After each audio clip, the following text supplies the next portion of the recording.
new. You must always be under the whip of these people in power. It's revealing. They cannot imagine how growth actually happens. They think it's always just redistributing. Yeah, and the socialists don't like admitting it, but it really is that. It's this idea that there already was the internet, there already was reusable rockets, there already was electric vehicles, there already were these things, and these people just hoarded it all. It's like, okay, then when Elon Musk lost a bunch of net worth after SpaceX stock went down, he must have given that away to people. Everybody else must have gotten a lot richer. They can't think coherently about any of this stuff. True. And are available. Mergers, for example, are supposedly a opportunity for businesses to grow and become bigger. You would think that would result in a greater increase of jobs, and yet with every single... Why would that imply that? Yeah. It's not necessarily true. It might be that those jobs that there were just became more productive.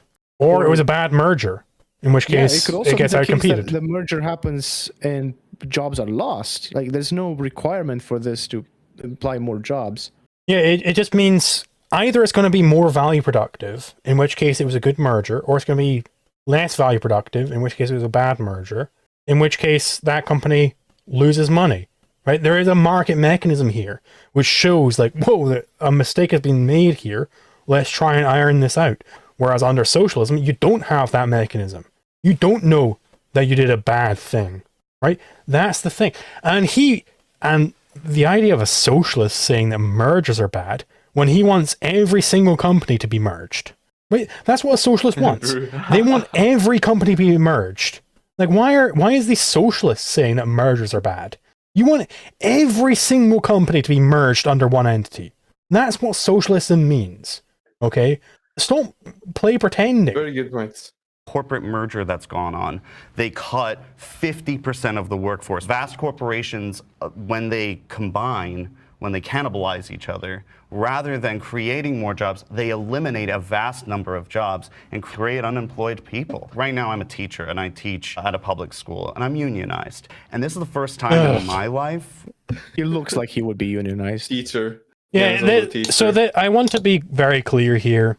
This person's job, this smug bastard's job, he's gone to the top of my most hated people list because he said that. This person's job, along with every other public teacher's job, his job is to rape the minds of children. His job is to destroy the normal development of children. His job is to make sure that children do not develop their minds properly. That is his job, is to ensure that that happens. Read Ayn Rand's essay, The Comprachicos. Read The Comprachicos, and you'll understand exactly what I'm saying.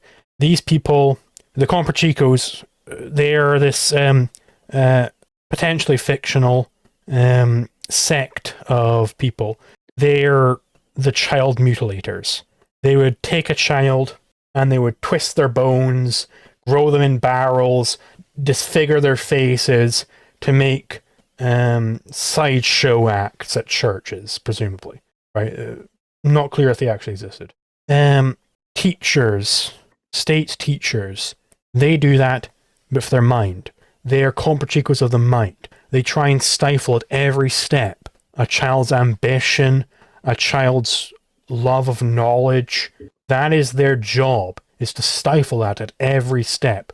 And that is the entire corpus of their educational guidelines, are built on stifling education, built on stifling knowledge.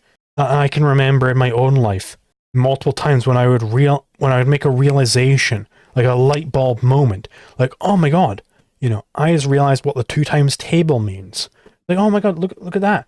You just do these jumps. And a teacher would come along and go, get back to your fucking work. Just try and stifle that fucking creativity. Try and stifle that realization of knowledge and free exchange of it. These people, teachers, are some of the most evil people in society. They are terrible, 100%. Terrible people. This person is an evil man, and he should be out of a job. I don't want him to have a job any longer. I want him to be No homeless basic needs. and begging. I want this man to be begging on the fucking streets. Yeah. No basic needs Really, for and him. I've been a teacher for many years. I've also been, for long periods, underemployed, making below the poverty line. What the fuck does underemployed mean? Underemployed. Yeah, what the fuck kind of Yeah. concept is that? Underemployed. You mean you don't? What does that You're not mean? getting enough. You're not getting enough for raping children, raping the fucking minds of children. You're not getting enough for that. Fuck you. Fuck you, yeah. Because I'm in a job that has a union, in part because I'm in a job that is government mandated, government created, I'm actually able to survive. But I'm lucky, and I'm one of the few who have that opportunity and are able to get that, in part because I had to get certified in these things. And that's another economic barrier for a lot of people. I had to pay money to do that, you know? So there are numerous barriers. Boo fucking who? You had to pay money in order that you could destroy children. Boo fucking who? I want you to pay $1 trillion. $1 trillion before you can fucking destroy children. Fuck Yeah, you. it's probably like made it impossible for certain children to become like rich and successful. A lot of them, yeah. That's what they do, basically. Destroying the possibility of Barriers inventors and to- capitalists. Yeah. Yeah. And Casimir is right. This is the moment we can see if anyone on the panel is libertarian capitalist. That is correct. Let's see what they're gonna say to this. But they may cut it out. Who knows? If I was across from him and I said, "You're a raper," you know, maybe they just cut it out. To every single person succeeding. I think the idea that there are no restrictions is fallacious. So then let me rephrase. When I say there's no restriction, Oh, What's the fallacy? get out of here, Shabos. Get out of here. Don't want you here. The Shabos. This is okay. I want to be Doesn't clear. Shabos mean something? I think it means the Saturday, right? The day of rest. But Shabos, you need to get the fuck out of here. This is not the time for milquetoast capitalism. This is the time for somebody to point out Capitalism. that shabby capitalism. Get out of here, shabby capitalism. This is not the time for shabby capitalism. This is the time to point out that this person, their role in society is to kill the minds of children. That is their role in society. Somebody needs to come in here and point that out. This is not the time for, well, let's be real moderate. Get out of here, moderate capitalists. You don't belong here. Get to the fucking back. And before we go any further, before we go any further, I want to. or law on the books right now that would prevent you. There's a thing I think we really have to address because it's a very important thing. In chat, Gringo2554D says, "Are you sure? Because the evil socialist Prussian-style mass public education system is the only reason humanity has reached this level of technological development." No. Any comments? No. Yeah, I mean it's the very opposite. We have reached this level in spite of that system. You look at the even unschooling, which I don't particularly agree with, where you literally just let kids do whatever the fuck they want in terms of their education. That has better outcomes than the Prussian education system. That has better outcomes. Okay? If you go to something like Montessori, it's fucking way better. Alright? It is completely false that Prussian education produces the best outcomes. Why are homeschooled kids way better off? It's partly because you have to be somewhat wealthy to homeschool, right? But why were they wealthy in the first place? Because, you know, they were more intelligent, right? It's not the case that pulling everybody else down. I understand Gringo 2554D. I understand you weren't particularly intelligent in school. I understand that. But those among us who were intelligent in school, I'm speaking to you guys. You understand that we were on a different strata than these fucking morons around us. And we were pulled down constantly. Pulled down. Everybody who's intelligent remembers this, right? I remember when I was first going into secondary school. And I was very, anxious about it. Like, oh my God, this is like a big step. The thing that calmed me down was I was like, well, I mean, a bunch of retards who I'm constantly surrounded by, they were able to do it, so therefore I'll be able to do it. Then I was no longer worried, right? This is a violent place. public schools. Public schools are a violent place. It's probably the only place that most people are likely to experience violence. I experienced a lot of violence during my public education. Okay, I experienced a lot of violence. These are not good places to be. Okay, they are deliberately made to stifle the natural development of your mind. It is the most evil thing you could do to a child. It is very terrible. Very, very, very terrible. I understand you don't get that, Gringo 255 4D. I understand you don't get that because you're one of the really dumb people.